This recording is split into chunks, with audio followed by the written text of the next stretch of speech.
The world of 1914, a time of modern technology, culture, and fashion. Truly the height of civilization.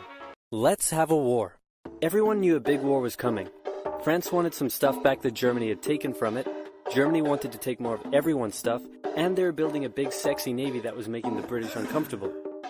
These two empires thought they were really cool, but lots of different people who lived there didn't think it was so cool. And some of them had even been declaring independence with help from Russia. Everyone was talking about each other behind each other's backs, throwing the fact that military technology had come a long way since the last major war, and suddenly everyone was pretty eager to beat each other up. In this area of Austria-Hungary lived some Serbs and Bosnians who hated living in Austria-Hungary. So the Austro-Hungarian Archduke Franz Ferdinand goes there for a nice drive in an open-top car with his car's route published in advance. And that went just about as well as you'd expect. Some assassins were waiting for him along the way and threw bombs at his car, but they missed and blew up some officers behind him instead. So the Archduke goes into hiding, leaves Sarajevo, and the whole war never happens. Except no, the Archduke doesn't leave, but instead goes back out in the open-top car to visit the injured officers in hospital. The driver takes a wrong turn and by sheer coincidence gets stuck beside one of the failed assassins, who shoots him. Austria-Hungary is understandably pissed about all this, and they think the Serbian government had something to do with it, which they might have. So they go to their ally Germany and say, "Hey Germany, we're going to declare war on Serbia," and Germany is all for that. So Austria-Hungary send a big list of impossible demands to Serbia, and when Serbia refuses, they declare war. Austria-Hungary and Germany are friends, and Serbia is protected by Russia, who's friends with France, so they'll declare war on each other. Montenegro joins in too. France and Britain also have a kind of alliance, so when France says, "Hey Britain, you got my back?" Britain is like, maybe. And then they decide to stay out of it, which is great for Germany because Germany has a plan. They know that Russia is so big and clumsy that it will take them a while to get ready for war. So with this guy in charge, Germany will send all its troops into France at lightning speed while Russia's getting ready, defeat France, then move all the troops to Russia and defeat Russia, and then we all speak German and eat Pfefferpottast every day. Just one problem. France has loads of forts and defenses along its German border, and Germany can't waste any time fighting them, so Germany decides to go around them, through Belgium. Belgium is neutral, but Germany wants to march 750,000 troops through it to get around France's defenses. They're hoping Belgium will just kind of sit down and shut up, but they don't. They fight back, and they're pretty good too, so they slow the Germans down. What's worse is that Britain shows up, and they're pretty pissed that Germany's invading neutral countries. So now Britain declares war on Germany.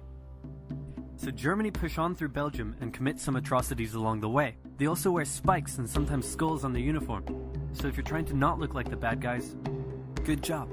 The Allies have a propaganda extravaganza, and this starts having an influence around the world, notably in America. The US President Woodrow Wilson sees himself as a bit of a Jesus figure, and spends most of the war trying to get everyone to just hug it out. But there's also a large population of ethnic Germans living in the United States, and when the war first broke out, they were like, "Yay, Germany!" But now that they're committing atrocities in Belgium, they're less enthusiastic. Let's play Spot the French Soldier. Did you see him? Easy, right? He's wearing a bright blue uniform with red trousers. And do you know who else spotted him easily too? The Germans. So when the French were slowly marching in columns through the countryside, the Germans easily tore them to shreds with their giant guns. All the nations involved in this war went in with an old-school war mentality, and all of them had to update their uniforms and tactics a lot during the Great War. Because this war was going to be like nothing anyone had ever seen before. Russia's ready for war, and way earlier than expected. Hey Austria-Hungary, can you get on top of that? Oh yeah, sure, we've got this. Nope. So Germany has to send some troops back to the east to defend against the Russians. The chief of staff of the Austro-Hungarian army is this guy, and although he is handsome, he turns out not to be the best military strategist. Austria-Hungary constantly ignores Germany's advice, and then comes running back to Germany whenever they get in trouble. Austria-Hungary even gets its ass kicked by tiny Serbia, who repels all their invasion attempts at the start of the war. It's better news for Germany in the north though, where they almost completely wipe out the Russian Second Army. Back on the Western Front, the Germans continue advancing and are in sight of Paris. At this point, anyone would be forgiven for thinking the Germans were going to get that quick victory after all, but then things start to go wrong. The French commander-in-chief knew something had to be done, and he ordered his armies to stop retreating. In the resulting battle, a gap opened up in the German lines. If a gap opens up, the enemy can use it to flank you from the side and behind, so the German armies have to retreat. The Allies launch a counterattack, so the Germans dig into defensive positions. The Allies do the same. Then both sides move north, trying to outflank each other along the way. When they reach the sea, they're in a stalemate with trench systems running the whole way from the coast to Switzerland, the beginning of trench warfare on the Western Front. Here's how trench warfare works. Two opposing lines of trenches with no man's land in between. One side would pummel the other with hundreds of thousands of artillery shells, sometimes for days at a time. This had a huge psychological effect on the soldiers, leaving many shell-shocked. Then, the attacking troops would leave their trenches and rush across no man's land, a muddy wet mass of shell craters and barbed wire. The defending trench would unleash machine gun fire on the attackers, inflicting thousands of casualties. The attackers would send wave after wave until either they gave up or the opposing trench was finally overrun. There would be months of fighting and the deaths of thousands in order to gain a few meters or kilometers of land. Living in the trenches was hard work too.